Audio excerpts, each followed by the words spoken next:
নমস্কার বন্ধুরা, আজকে আমি আবার একটা নতুন স্বাদের রেসিপি নিয়ে চলে এলাম। আজকে বানাবো লাউ শাকের রেসিপি, আর এই রেসিপিটা একদম নিরামিষভাবে হবে। তো এই রেসিপিটা আপনারা যে কোনো উপোসের দিনও খেতে পারেন বানিয়ে, দারুণ টেস্টি হয় আর সবার খুব পছন্দ হবে। তো একটা রেসিপি দিয়ে সব ভাত খাওয়া হয়ে যায়, এতটাই টেস্টি হয়। তো আশা করি আজকের ভিডিওটা আপনাদের খুব ভালো লাগবে। যদি ভালো লাগে তাহলে লাইক শেয়ার করতে ভুলবেন না, আর নতুন বন্ধুরা প্লিজ সাবস্ক্রাইব করে দেবেন। তো চলুন বেশি বকবক না করে রেসিপিটা শুরু করা যাক। এখানে আমি একটা কড়াই নিয়ে নিয়েছি, দিয়ে দিয়েছি সর্ষের তেল। তো 2 চামচের মতো সর্ষের তেল দিয়ে দিলাম। তেলটা গরম হয়ে গেলে এর মধ্যে কটা বড়ি দিয়ে দেবো, আর বড়ি দিয়ে ভেজে হালকা করে বড়িটা ভেজে নেব আর ভেজে তুলে রাখবো। তো বন্ধুরা, এর আগে আমি 2টো রেসিপি বানিয়েছিলাম লাউ শাকের, আপনারা অনেক ভালোবাসা দিয়েছেন ওই ভিডিওটাতে। তো ওই ভিডিওটা আমি ডাল বাটা দিয়ে করেছিলাম, ডালের বড়া দিয়ে, মটর ডালের বড়া দিয়ে করেছিলাম। দুটোই দারুণ টেস্টি হয়েছিল। তো আজকে একটু অন্যরকমভাবে বানাচ্ছি, তো আজকে বড়ি দিয়ে বানাবো। তো এটাও খুব ভালো হয় খেতে, এইভাবেও বানিয়ে দেখবেন বন্ধুরা। তো আশা করি এই ভিডিওটাতেও আপনারা অনেক ভালোবাসা দেবেন আমাকে। তো আপনারা একটু সাপোর্ট না করলে আমি এগিয়ে যেতে পারবো না। প্লিজ আপনারা আমাকে একটু সাপোর্ট করবেন। তো চলুন, এখানে আমি বেগুন দিয়ে দিলাম। বেগুনটাকে একটু লম্বা করে কেটে রেখেছিলাম। নুন হলুদ মাখিয়ে বেগুনটাকে প্রথমে দিয়ে একটু ভেজে তুলে রাখবো, কারণ বেগুনটা সবজির মধ্যে একসাথে দিলে বেগুনটা একদম গলে যায় আর খুঁজেই পাওয়া যায় না। সেই জন্যে আমি আলাদা করে বেগুনটা ভেজে তুলে রাখবো, এটা পরে দেবো সবজির মধ্যে। তো বেগুনটা ভাজা হয়ে গেল। এবার এর মধ্যে ওই তেলের মধ্যেই দিয়ে দেবো কিছু ফোড়ন। তো দিয়ে দেবো 1-2টো শুকনো লঙ্কা দিয়ে দিলাম, আর দিয়ে দেবো একটু 5 ফোড়ন।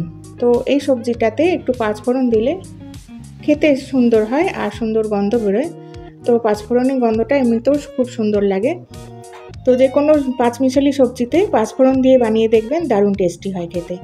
এরপর ফোড়নটা যখন হয়ে যাবে আমি সব সবজিগুলো দিয়ে দিলাম। এর মধ্যে দিলাম কুমড়ো, বেগুন তো আগেই ভেজে রেখেছি, টমেটো, ঝিঙে আর আলু, সব সবজিগুলো একসাথে দিয়ে দিলাম। দিয়ে একটু নাড়াচাড়া করে হালকা করে ভেজে নেব।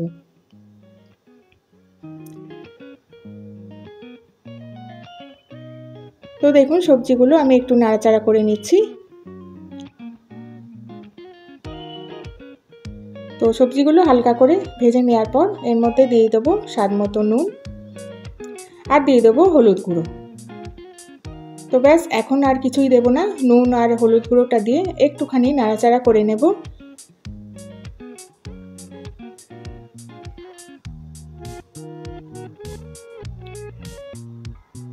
তো দেখুন নুন আর হলুদ গুঁড়োটা দিয়ে আমি একটু নাড়াচাড়া করে নিলাম। নিয়ে এবার আমি এর মধ্যে শাক দিয়ে দেবো। তো লাউ শাকটা আমি কুচিয়ে কেটে ধুয়ে ভালো করে ধুয়ে রেখেছিলাম। তো শাকটা এর মধ্যে দিয়ে দেবো। আর লাউ শাকে তো জানেনই অনেক জল বেরোয়, তো সেই জন্যে আর জল দেব না। এটাকে শাকটা দেওয়ার পর আমি এটাকে ঢেকে রেখে দেবো, আর একটু নাড়াচাড়া করে নেব। নিয়ে এটাকে ঢেকে রেখে দেবো 5 মিনিটের জন্যে, আর একদম মিডিয়াম ফ্লেমে রেখে দেবো, তাহলে এটা প্রচুর জল বেরোবে। তো দেখুন শাকটা দিয়ে দেওয়ার পর আমি আবার একটু নাড়াচাড়া করে নিচ্ছি।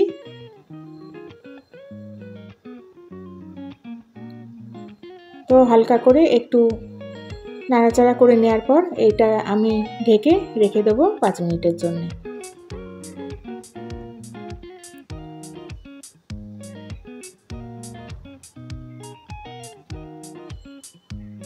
তো দেখুন আমি এটাকে ঢেকে রেখে দিলাম মিডিয়াম ফ্লেমে। এবার 5 মিনিট পর আমি আবার একটু খুলে দেখে নেব।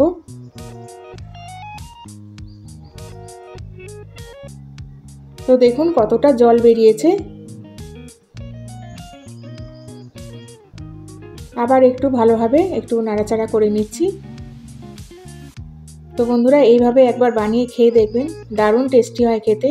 আর আমাদের তো এই সবজি হলে আর কারোর কিছু লাগেই না, এটা দিয়েই খাওয়া হয়ে যায়, এতটাই টেস্টি হয়। আবার একটু নাড়াচাড়া করে নেওয়ার পর আমি এবার বড়িগুলো দিয়ে দেবো, কারণ বড়িগুলো একটুখানি নরম হবে, সেই জন্যে বড়িগুলো দিয়ে দিলাম। দিয়ে আবার একটু নাড়াচাড়া করে নেব।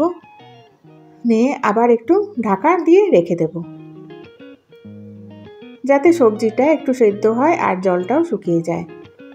আবার কিছুক্ষণ পর আমি ঢাকাটা খুলে নিচ্ছি। তো দেখুন এখনও জল রয়েছে কতটা। তো লাউ শাকটা দিয়ে খুবই জল বেরিয়েছে। তো আবার একটু নাড়াচাড়া করে নিচ্ছি।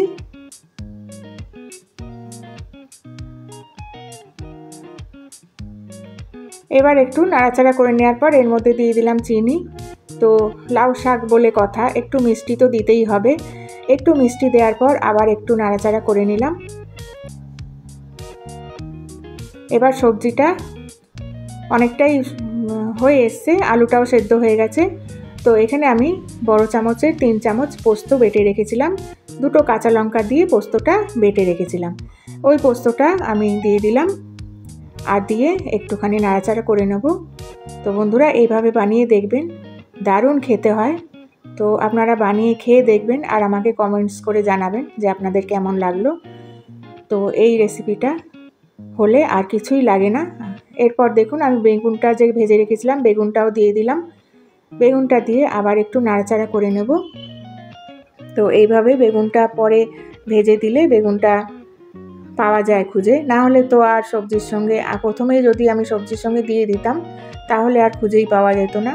তো এইভাবে ভেজে পরে দিলে সবজিটাও দেখতে সুন্দর হয় আর খেতেও ভালো লাগে। এবার পোস্ত বাটাটা দিয়ে আমি ভালো করে নাড়াচাড়া করে নিচ্ছি। এবার কিছুক্ষণ আমি 2 মিনিটের জন্য এটা ঢেকে রেখে দেবো, যাতে যেটুকু জল আছে ওইটুকু জলও শুকিয়ে যাক, কিন্তু আলু টালু ভালোভাবে সেদ্ধ হয়ে গেছে। এবার 2 মিনিট পর আবার আমি ঢাকাটা খুলে দেখে নিচ্ছি। তো এবার আমার সবজিটা একদম রেডি হয়ে গেছে, লাউ শাকের রেসিপি। তো বন্ধুরা দেখুন কতটা সুন্দর হয়েছে দেখতে আর দারুণ টেস্টি হয়। এইভাবে আপনারা বানিয়ে নিরামিষ দিনেও খেতে পারবেন, আর যে কোনো পুজো পার্বণের সময়, উপোসের দিন এটা সবজিটা বানিয়ে খেতে পারবেন। অনেক সময় মিষ্টি মিষ্টি খেয়ে তখন ভালো লাগে না, তখন এইভাবে বানিয়ে একটু ঝাল ঝাল বানিয়ে খেতে পারেন, দারুণ টেস্টি লাগে খেতে। তো এটা শুধু শুধু খেতেও খুব ভালো লাগে। তো দেখুন আমি একটা প্লেটের মধ্যে আপনাদের ঢেলে দেখাচ্ছি কতটা সুন্দর হয়েছে দেখতে, দেখুন। তো এইভাবে বানিয়ে খেয়ে দেখবেন বন্ধুরা, সবার খুব পছন্দ হবে। তো দেখুন কতটা টেস্টি হয় এই রেসিপিটা, দেখতেও সুন্দর হয়েছে আর কত সুন্দর কালারটা এসছে। তো বন্ধুরা আজকের রেসিপিটা আপনাদের কেমন লাগলো আমাকে অবশ্যই জানাবেন কমেন্টস করে, আর যদি ভালো লাগে তাহলে অবশ্যই আমাকে জানাবেন। তো আমি আবার আসবো একটা নতুন রেসিপি নিয়ে। আপনারা সবাই ভালো থাকবেন, সুস্থ থাকবেন। আজকের মতো আসি। Thank you.